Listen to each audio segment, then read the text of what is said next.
Con la uniterización llegamos a la cuarta parte del módulo sobre adecuación de la carga. SMART de Colombia sabe que este tema es prioritario para la creación de procesos firmes en el comercio y la logística internacional. Lo que pretendemos es llegar a aportar valor a sus trabajos y despejar de forma eficiente dudas que surjan en su camino laboral o académico. Abrir oportunidades de asistencia real y constante es para nosotros muy valioso porque estamos aprendiendo y creciendo del lado de quienes hacen que trabajemos con tanto ahínco. Ustedes. Bienvenidos. Los temas que vamos a abordar son unitarización de la carga, pallets en la optimización de la carga, paletización de cargas, contenedores para carga general, contenerización y posición de estiba, que este último tema lo iré explicando de forma alterna a lo largo de la presentación. Mejorar el manejo de la carga hizo una administración de la logística y distribución un antes y un después, porque reconoció el momento de progreso acelerado que con el día a día se vive y las operaciones en este campo no eran la excepción. De ahí que surgen dos formas muy comunes de agrupación de cargas. La primera, la paletización, y la máxima, que es la contenerización. Paletizar la carga es una adecuación en unidades que en los últimos años se ha tecnificado y ha conseguido que las manipulaciones y desplazamientos se hagan con habilidad, impidiendo pérdidas o lesiones a las mercancías, incluso el desgaste físico de los operarios, debido a que ya se cuentan con máquinas semiautomáticas o automáticas que hacen las unidades totalmente de ayuda en un trabajo más descansado y con mayor oportunidad en el manejo de tiempos y de costos. ¿Por qué? Porque hay simplificación en movimientos con el uso de los montacargas, preparaciones especiales, cargues y descargues de las mercaderías, consintiendo al industrial márgenes muy interesantes alrededor de sus operaciones. De ahí que se afirma que la unitarización es un sistema de manipulación, porque comprende desde el alistamiento de la carga hasta la distribución en el punto de entrega, dentro o fuera de un territorio nacional, optimizando todo lo involucrado en este y permitiendo satisfacción al cliente final. Objetivo principal en las cadenas de abastecimiento que hoy en día se dirigen a que sean dinámicas, como lo considera el especialista John Gatorna en su libro Cadenas de Abastecimiento Dinámicas.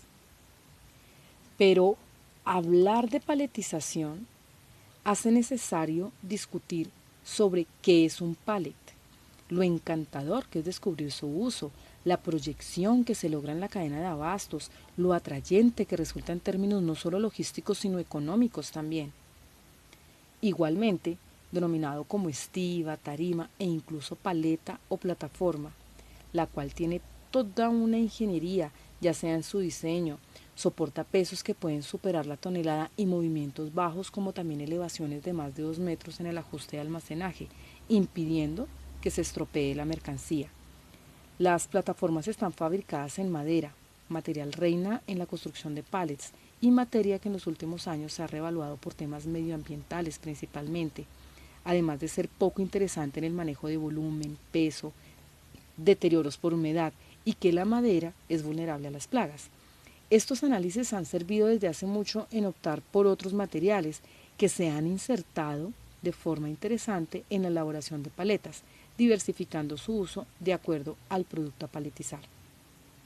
De este modo las encontramos también en plástico.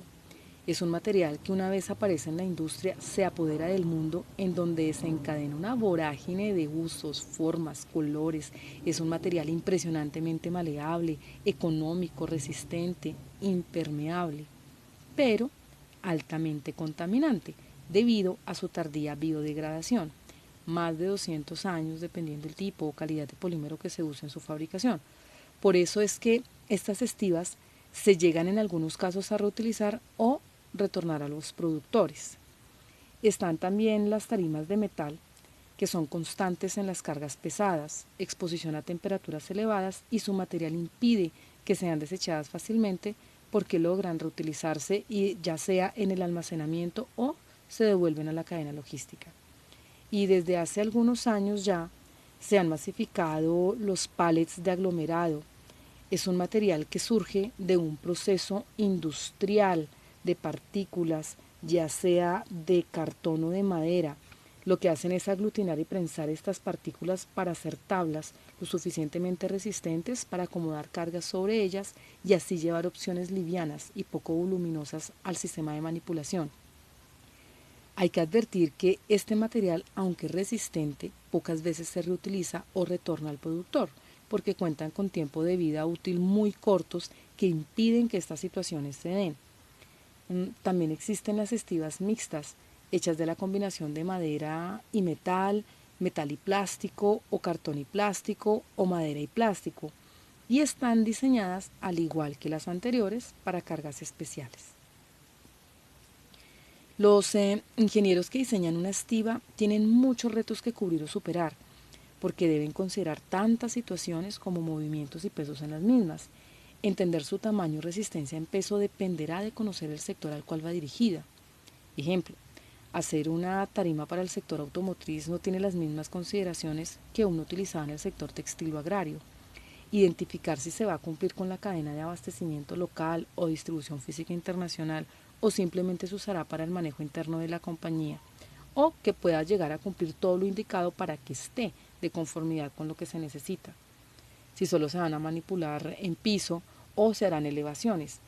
Pero hay algo en lo que trabajan mucho, y es en las resistencias, y estas son la dinámica, que hace referencia a todos los movimientos que va a tener la carga una vez se unitarice, y cuánto peso puede soportar el pallet en ese trajín, sin irse a dañar.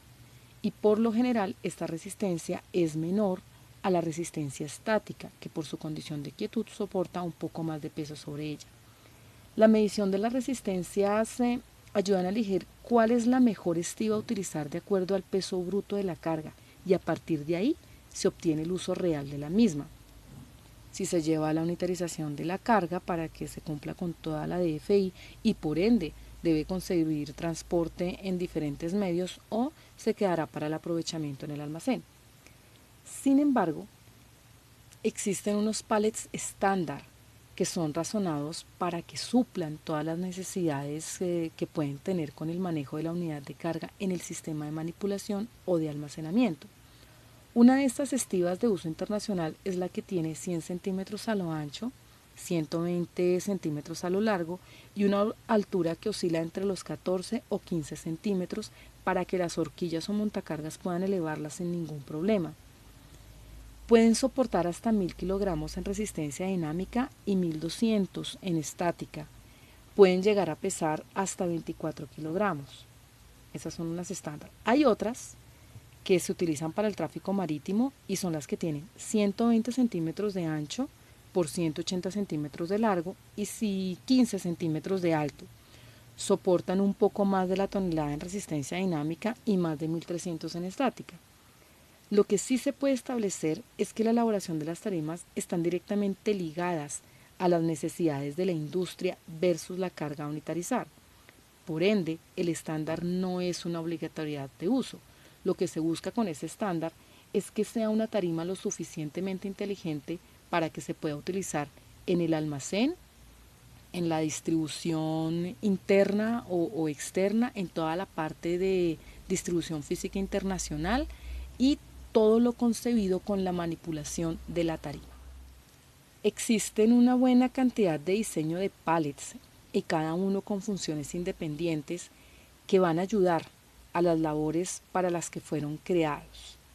Están, por ejemplo, en primera instancia, los pallets de 4 entradas, que están construidos con espacios en sus 4 lados para permitir que los brazos del montacargas llegue sin ningún problema y la manipulación se haga sencilla debido a su estructura, y las posiciones también se flexibilizan tanto a lo largo como a lo ancho.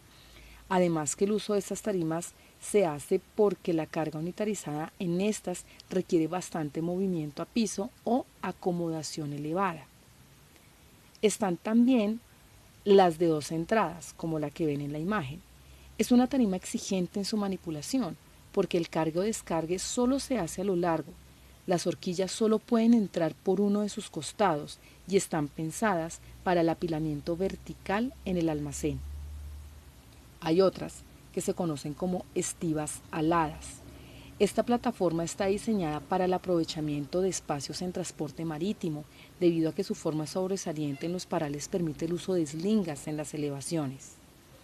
Esta otra es una estiva plana de doble entrada. Se usa bastante en procesos de almacenamiento, ya que permite elevaciones sencillas a las estanterías, incluso una manipulación muy fácil en piso. Esta otra es conocida como base única. Su resistencia en peso es menor que las anteriores y solo tiene 2 entradas. Es utilizada en el almacén y logra ser parte interesante en la cadena de abastecimiento. Existen también estivas que están fabricadas para utilizarlas en usos específicos, como es el caso de mercancías delicadas, ejemplo la cristalería, o peligrosas, como por ejemplo tanques de gases. Este tipo de pallets garantizan estanqueidad durante los movimientos a la que se ve sometida la carga. ¿Por qué? Porque poseen paredes que evitan los posibles desamarres o desacomodación de las cargas.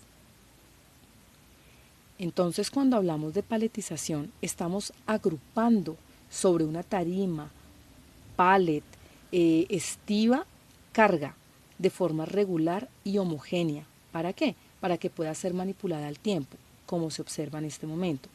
Existen varias posiciones de colocación de la carga sobre la paleta, siempre observando cuál es la más óptima en el aprovechamiento del espacio y también identificando la posición que sea más eficiente en términos de peso, sin descuidar, obviamente, la resistencia de arrume de los embalajes para no ocasionar daños a la mercancía. Lo que se busca con la colocación de los embalajes sobre la estiva es que las esquinas coincidan, impidiendo el desbalance de la carga.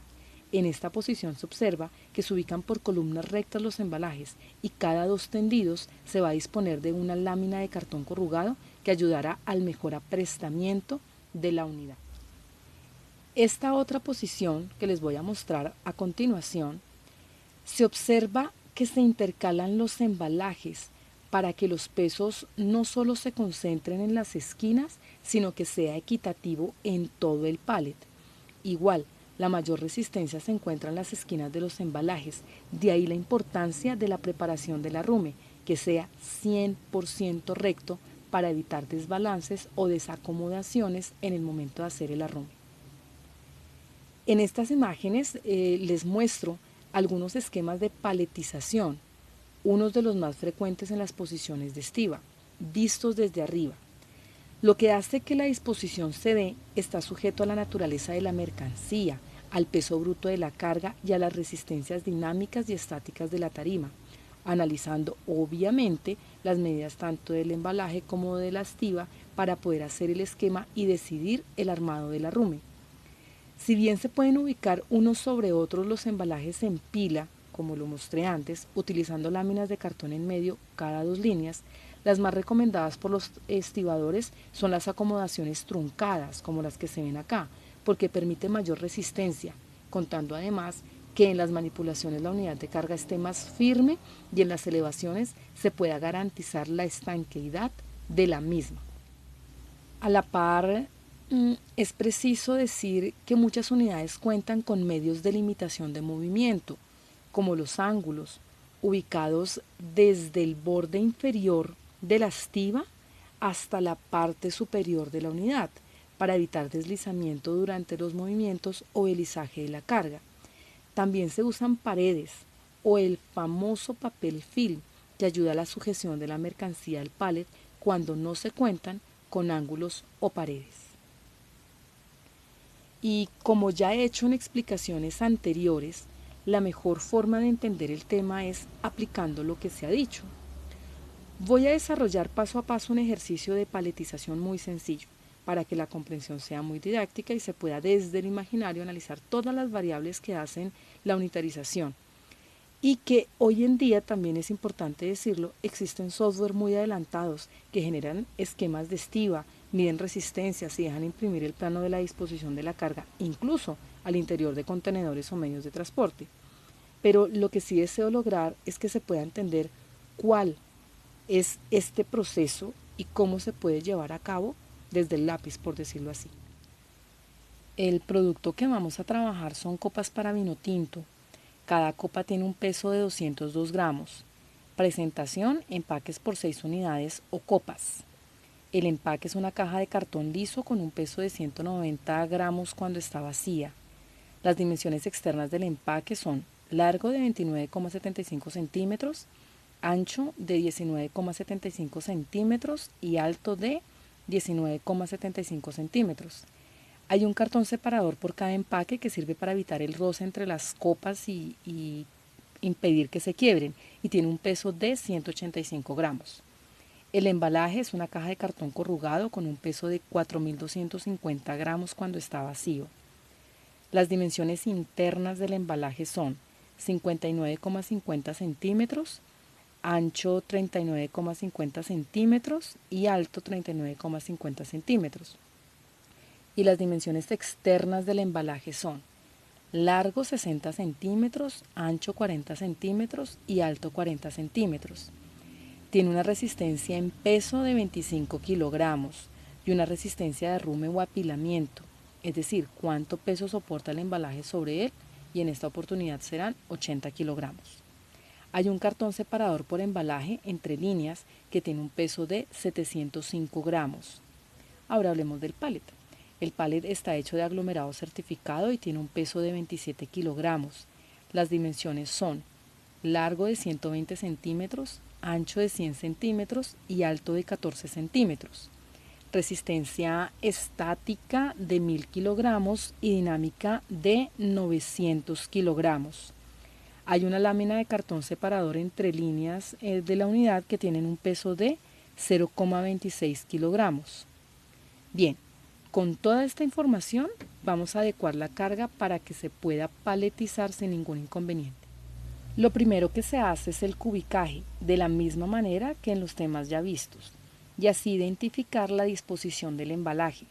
Las operaciones que se realizan para este procedimiento son: ponemos en la tabla las dimensiones del embalaje y empaque, dividimos sus pares, largo del embalaje entre el largo del empaque, lo mismo que con el ancho y el alto, y posteriormente multiplicamos los datos obtenidos de las divisiones y así encontramos el total de empaques al interior del embalaje, que en este caso son 8 empaques, 2 de largo, 2 de ancho y 2 de alto, como lo muestra la presentación. Incluye el cartón separador, ¿no? Entonces se tiene un embalaje dispuesto de la siguiente manera. Tiene 8 empaques. Cada empaque contiene 6 copas, porque así es la presentación comercial, ¿recuerdan? Y hay un total al interior del embalaje de 48 copas. Ya se tiene la información para hallar el peso neto por embalaje. El ejercicio indica que cada copa tiene un peso de 202 gramos. Por las 48 copas que hay en el embalaje, de acuerdo al proceso del cubicaje que hicimos, se va a obtener un peso neto de 9.696 gramos, que al hacer las conversiones vamos a tener lo siguiente: 9,70 kilogramos netos, aproximando la segunda décima. Y al hacer la siguiente conversión obtenemos 0,01 toneladas netas. En este momento acabamos de hallar el peso neto del embalaje de acuerdo a las 3 unidades de peso trabajadas en el ejercicio. Ahora se realizan las operaciones para encontrar el peso bruto, que recordemos es la adición de toda la apropiación de la carga. En este momento vamos a sumar al peso neto, que ya encontramos, el peso de los empaques, que en el cubicaje nos dio 8, por el peso de cada uno, que son 190 gramos, y obtendremos un total de 1.520 gramos. Y con las conversiones se va a tener 1,52 kilogramos y 0,00152 toneladas. Otro peso que debemos considerar es el del material de separación de las copas, que por empaque son 185 gramos. Por los 8 empaques son 1.480 gramos, 1,48 kilogramos y 0,00148 toneladas. Bien, el ejercicio dice además que hay un cartón separador de empaques, el cual tiene un peso de 705 gramos por embalaje, y al convertirse obtenemos 0,705 kilogramos y 0,0007 toneladas. Y por último hay que sumar el peso del embalaje, que son 4.250 gramos. que en conversión tendríamos 4,25 kilogramos y 0,00425 toneladas. Bien, ya están todos los datos para poder encontrar el peso bruto. Ahora lo que hacemos es sumar y obtenemos un total de 17.651 gramos y en kilos serán 17,65 y en toneladas 0,02. Este es el peso bruto por embalaje. Bien, en el esquema de alistamiento de la carga ya tenemos listo un embalaje con dos de los datos más importantes en la actividad logística para continuar con el desarrollo del ejercicio. En el planteamiento se dice que el embalaje soporta o tiene una resistencia en peso de hasta 30 kilogramos. Identifiquemos el peso contenido en el embalaje sumando todos los pesos al interior del mismo, que al hacer las operaciones de los pesos al interior del embalaje vamos a obtener un total de 13,40 kilogramos, señalando que la unidad es totalmente acorde a la carga. Además, se puede incluso intuir debido al peso bruto encontrado, ya que tampoco supera la resistencia en peso del embalaje, que son hasta 30 kilogramos. Al tener en condiciones óptimas el embalaje, se puede proceder a la unitarización, la cual se hace analizando las medidas del pallet y del embalaje. En este último se trabajan largo y ancho, debido a que se trata de una mercancía que no se puede girar. Entonces solo tenemos dos medidas que darán el área a ubicar en la tarima, que también se trabaja largo y ancho nomás. Al disponer la información, vamos a comenzar a ver las mejores posibilidades en la acomodación de los embalajes sobre la estiba así.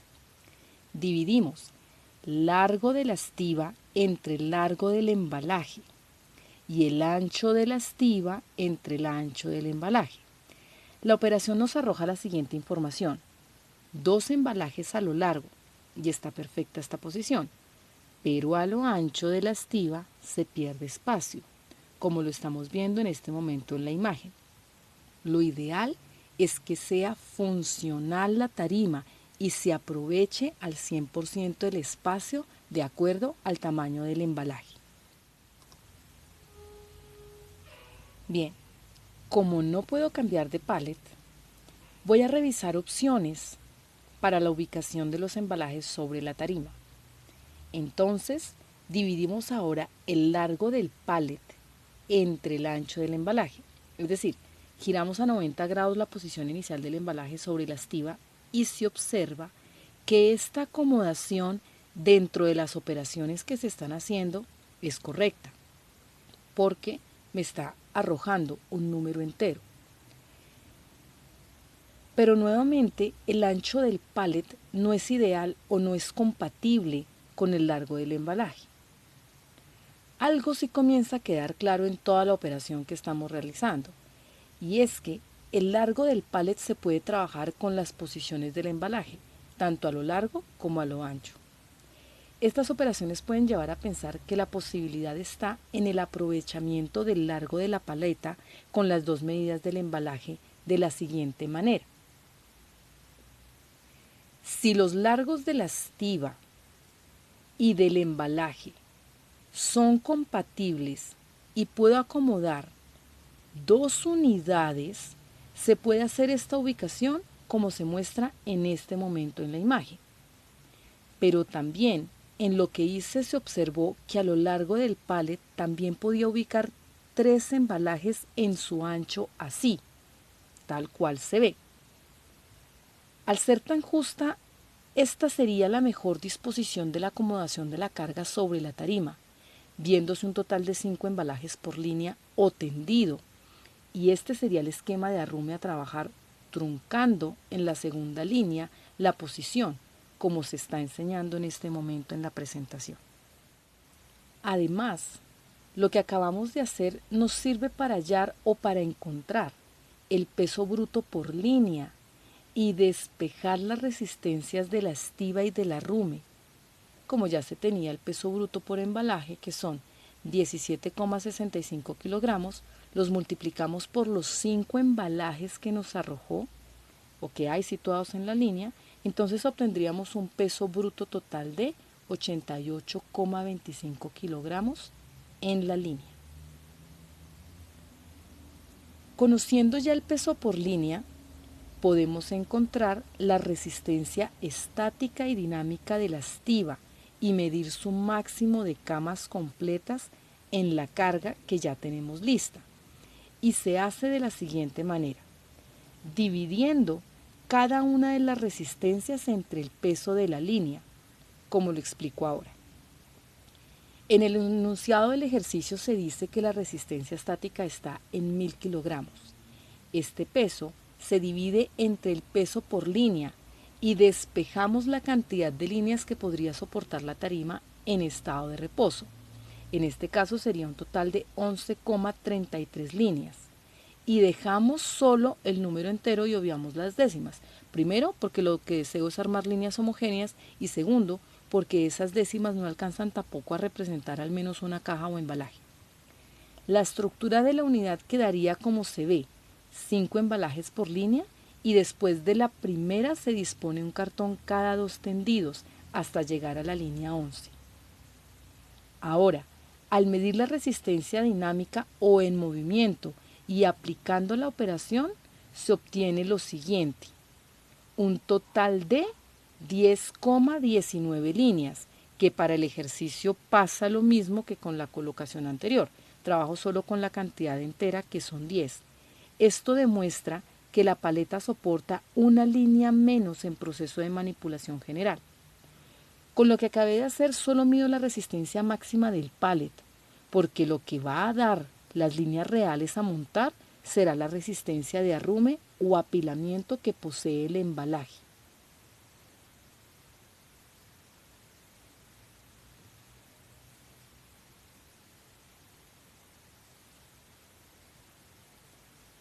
Hasta este momento se tiene la información que necesito para medir la resistencia de arrume, que es la que permite la altura de la unidad que se está armando. El ejercicio dice que el embalaje soporta sobre él un máximo de 80 kilogramos. Entonces se hace lo mismo que con las resistencias de la tarima. Divido el peso de la resistencia entre el peso bruto por embalaje, logrando un total así de 4 embalajes y medio, pero como estoy adecuando cantidades enteras y líneas homogéneas, dejamos solo 4 cajas sobre la primera.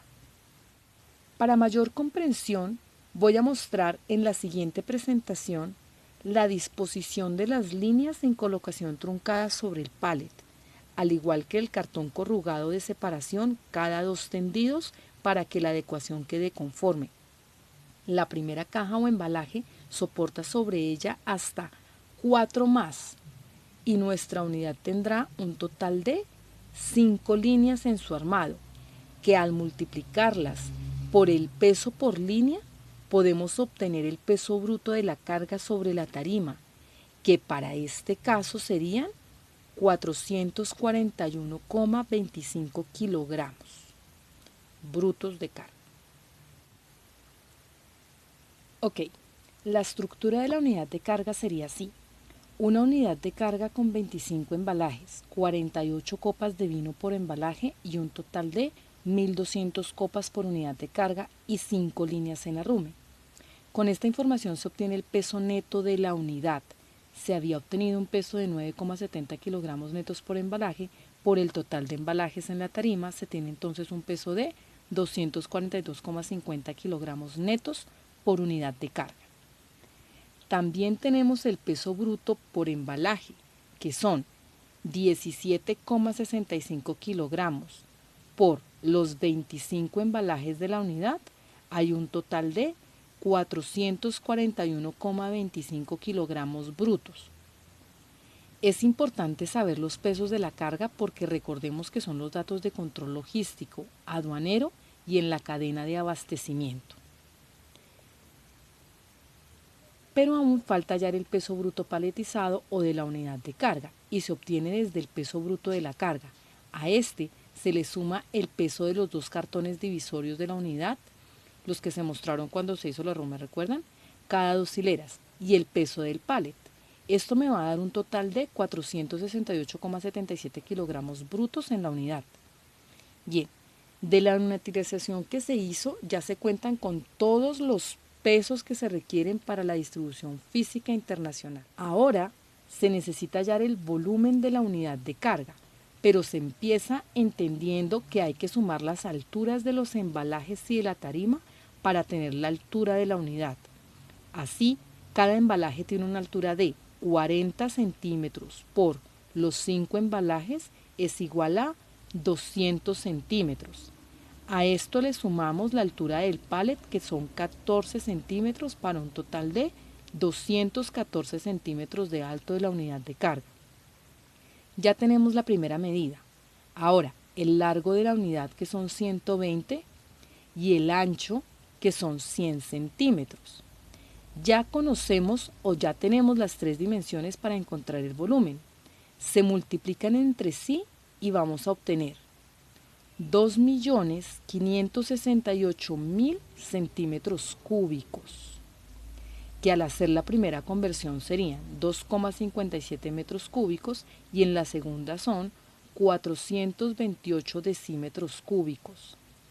Recordar que estos dos volúmenes en metros y decímetros cúbicos son los que vamos a trabajar con los medios marítimo y aéreo respectivamente. En este punto ya se logró toda la información de la unidad de la carga, pesos neto y bruto, al igual que volúmenes para el tráfico aéreo y marítimo. Voy a hablar de los contenedores para carga general y llevar al cubicaje de estos la unidad que se arregló, pero hacer referencia a estas estructuras metálicas para el movimiento máximo de mercancías obliga a citar a su creador, el señor norteamericano Malcolm McLean, que al revolucionar las maniobras del cargue y descargue de las mercancías en los buques logró cambiar dramáticamente toda la actividad logística en los puertos y posteriormente en los aeropuertos, porque no fue solamente adaptar una caja lo suficientemente grande, fuerte, resistente, segura y demás virtudes, sino que creó una industria alrededor de estos, que va desde sus fabricantes, pasando por consolidadores, grúas pórtico, tractocamiones, unitarización, agencias de carga y demás léxico logístico que se acomodó y ayuda a comprender aún más la fácil pero cuidadosa tarea de la contenerización.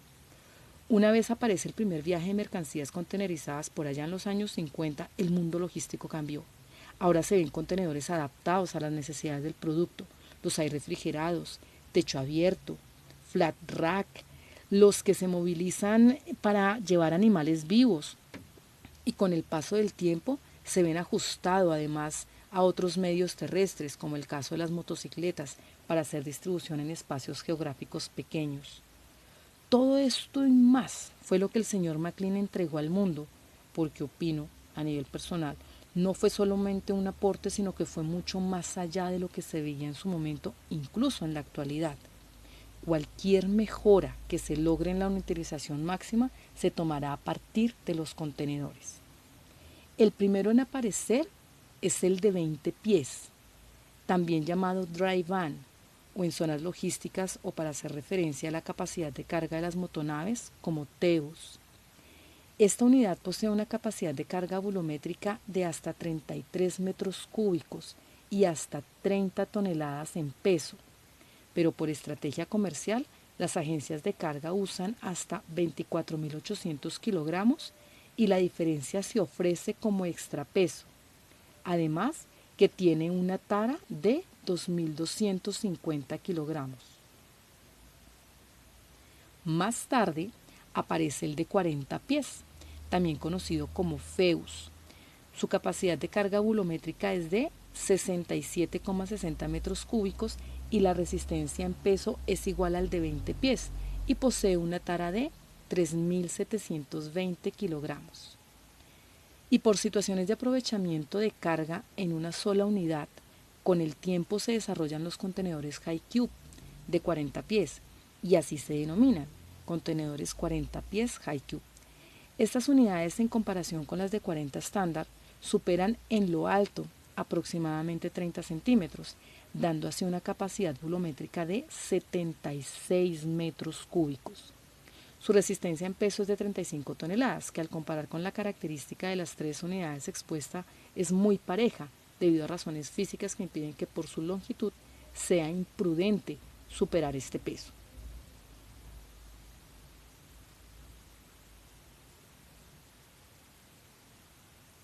Los contenedores se encuentran identificados para que no puedan refundirse en las diferentes terminales portuarias. Estas características van desde los colores de sus paredes, que establecen a cuál empresa pertenecen, como por ejemplo los verdes de Evergreen, los naranjas de Hapag-Lloyd, los azules de CMA-CGM o los blancos de la Maersk, por decir tan solo algunos de los muchos contenedores que existen en la actividad logística y movimiento de mercancías alrededor del mundo.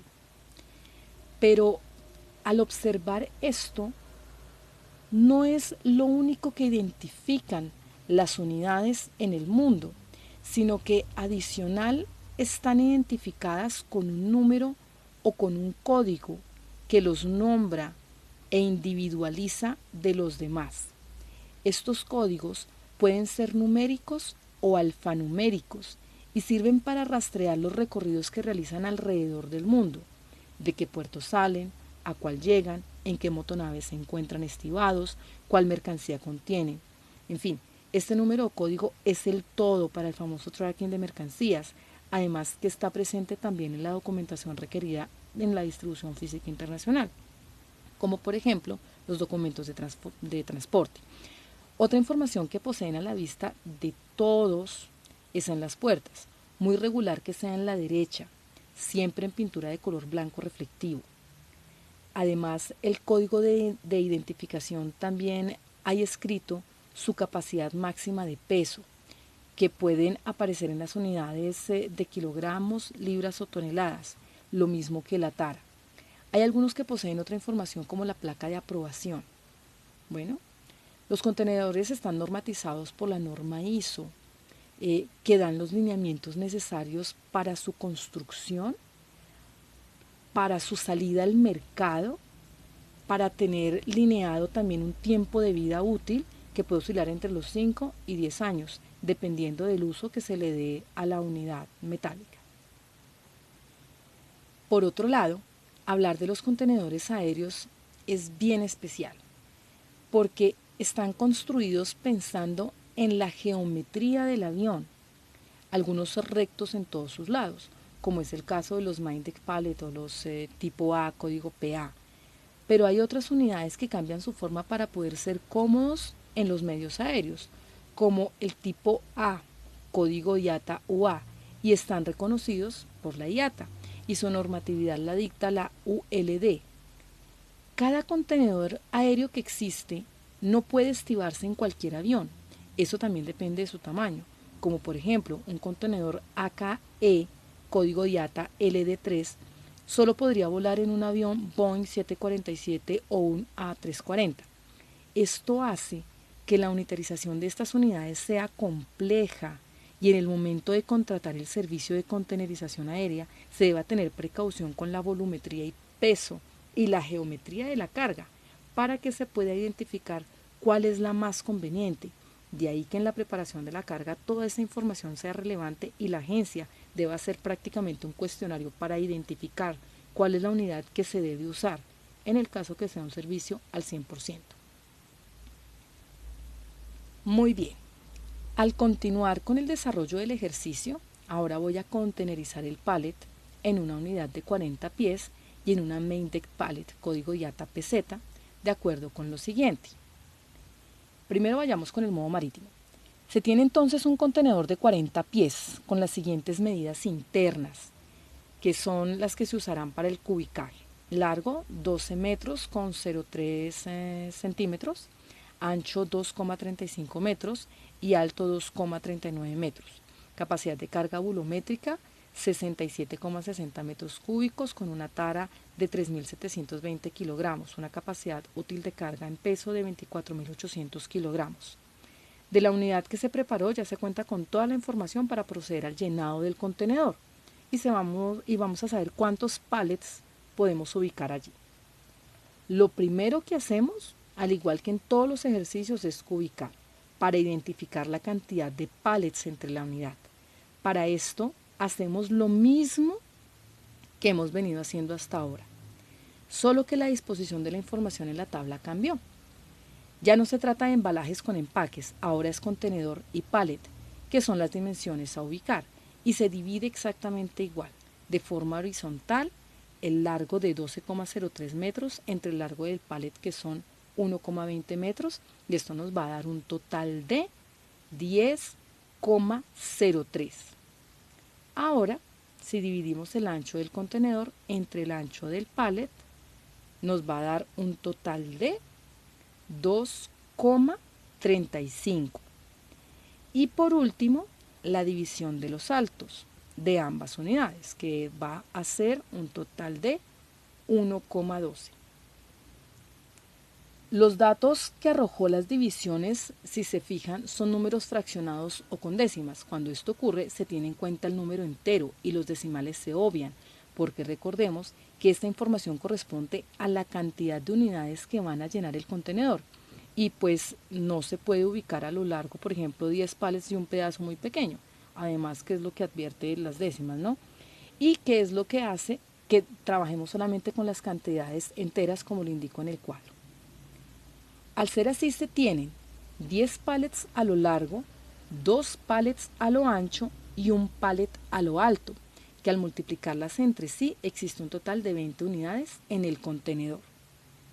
Entonces, podemos decir que el contenedor de 40 pies contiene 20 pallets con 1200 copas cada pallet o dentro del contenedor 24.000 copas.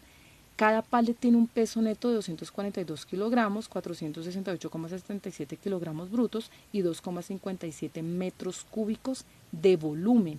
Estas son las cantidades o estos son los datos que nos arrojó el ejercicio. Con toda esta información hacemos la estructura de la unidad así. Se observa la forma en que estará dispuesta la carga al interior de la unidad de 40 pies estándar. 10 pallets a lo largo, como estamos viendo en este momento en el llenado de la unidad,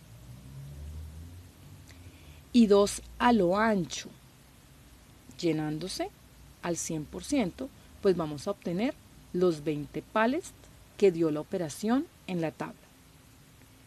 Al hallar el peso neto conterizados, se tiene por pallet 242 kilogramos por 20 pallets, es un total de 4.850 kilogramos netos, que al hacer la conversión serían 4,85 toneladas netas al interior de la unidad. Un peso bruto por pallet de 468,77 kilogramos por los 20 pallets nos van a dar 9.375,40 kilogramos brutos, que al hacer la conversión vamos a obtener 9,38 toneladas brutas contenerizadas. Si se desea saber el peso bruto incluyendo la tara, sería 3.900 kilogramos de tara más 9.375 kilogramos brutos, es un peso contenerizado de 13.275,40 kilogramos, es decir, 13,28 toneladas de peso contenerizado. Este es el peso que interesa a los estibadores para la ubicación en el buque o en el tránsito terrestre al transportista. Hallar por último el volumen de la carga. Si bien el contenedor tiene 67,60 metros cúbicos, se hace interesante saber cuál es el espacio ocupado por la carga en esta unidad. 2,57 metros cúbicos de pallet por los 20 me da un total de 51,40 metros cúbicos de volumen al interior del contenedor. En el proceso de unitarización de cargas, lo ideal es identificar cuáles son las mejores opciones para acomodar al interior de la unidad. En este caso, los pallets. A esto se le conoce como posición de estiba, que lo hemos venido trabajando a lo largo.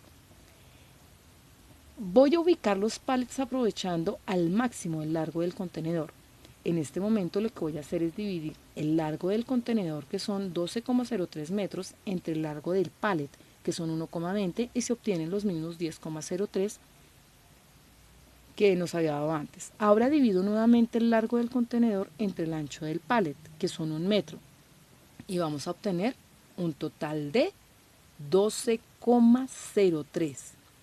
Recordar que estos datos son la cantidad de unidades y por lo tanto solo trabajamos con las cantidades enteras, que para el desarrollo sería así: 10 unidades a lo largo y 12 unidades a lo largo también. Entonces, el alto no lo calculamos porque no se puede modificar. Entonces la posición de estiba arroja un total de 22 pallets al interior del contenedor. Fíjense que en esta oportunidad no multiplico sino que sumo, porque las operaciones se dieron aprovechando al máximo el espacio del contenedor a su largo. En la presentación se puede observar la ubicación de los pallets. Primero, las 10 unidades tomando su largo con el largo del contenedor y posteriormente los pallets puestos a lo largo del contenedor, pero de acuerdo a su ancho. Y en esta posición se pueden ubicar hasta 12, como lo mostró la tabla. Al analizar las dos posibilidades de acomodación, esta es la más óptima, porque se pueden ubicar 2 pallets más. Respecto a la anterior, también se observa que en medio del contenedor existe un vacío o espacio de 15 centímetros. En las preparaciones lo que regularmente se hace es ubicar en estos espacios bolsas de aire que ayudan a la fijación de la carga, impidiendo movimientos al interior y deterioros de las cargas. Voy a dejar esta parte hasta acá y espero que ustedes realicen la estructura de la unidad tal y como se hizo con la posición inicial. Bien, voy a llenar ahora la unidad aérea, la Main Deck Pallet código IATA PZ, de acuerdo con la información que se posee del pallet. Al igual que el contenedor marítimo, las medidas a utilizar son las internas, que en este caso son largo de 4,97 metros, 2,43 metros de ancho, al igual que el alto también van a ser 2,43 metros. Y las dimensiones del pallet que se tiene preparado: largo de 1,20, ancho de 1 metro y alto de 2,14 metros. Se va a cubicar para saber la cantidad de pallets que hay en su interior. Al hacer el mismo procedimiento, se puede evidenciar que en la unidad aérea se pueden ubicar en esta posición de estiba, que es la básica, es decir, largo del peseta entre el largo del pallet, ancho del contenedor entre el ancho del pallet y alto del main deck pallet entre el alto de la unidad. Podemos ubicar hasta 8 pallets, teniéndose entonces lo siguiente: una unidad peseta con 8 pallets, cada pallet con 1200 copas cada uno, para un total de 9600 copas en la unidad. Un peso neto de 242,50 kilogramos por pallet, 468,77 kilogramos en peso bruto por pallet y 428 decímetros cúbicos de volumen. Si se revisa la estructura de la unidad, se tiene la ubicación de los pallets al interior de la unidad, que en este caso es el Main Deck Pallet PZ. Un peso neto por unidad de 1940 kilogramos. Un peso bruto de carga de 3750,16 kilogramos. Un total de 4160,16 kilogramos contenerizados sumando la tara. Y un volumen total de carga, es decir, de los 8 pallets, de 3424 decímetros cúbicos. Se debe de identificar otra posición de estiba para saber cuál es la más óptima, como se hizo con el marítimo, pero será tarea. Espero que lo desarrollen teniendo en cuenta lo explicado y verifiquen su comprensión del tema con respecto a todo lo que hemos hablado con la presentación del día de hoy. Concluyendo, se observan diferentes frentes que ayudan ostensiblemente a la disposición del producto en el mercado, porque es pensar cómo llegar con él optimizando tiempos, costos, personal, movimientos, disminuyendo riesgos que van desde el daño a la mercancía hasta el hecho de saber que se puede perder por encontrarse dispersa. Además que con la unitarización se permite un aprovechamiento interesante de los espacios a llenar, lo que obliga a ser más acertadas las posiciones de estiva y más exigentes las medidas a tomar cuando se prepara la carga y orientarla al mercado local o internacional de manera inmediata y en perfecto estado. Unitarización igual a ganancias en varios aspectos. Los espero en el siguiente video en el que hablaré sobre los empaques y embalajes. Abordar este tema finaliza la preparación de la carga y nos deja en punta para comenzar a pensar en el mercado y las posibilidades de inserción a este. Gracias por estar pendientes de esta asesoría sobre la adecuación de la carga. No olviden visitar nuestra página web en donde encontrarán mucha más información que ayuda a complementar lo visto en nuestros videos, además de ejercicios para practicar lo que se explica en cada tema. Smart de Colombia se siente feliz al poder asistir a quienes requieran de respuestas precisas para la consecución de procesos amables en el comercio y la logística internacional. Smart te entrena.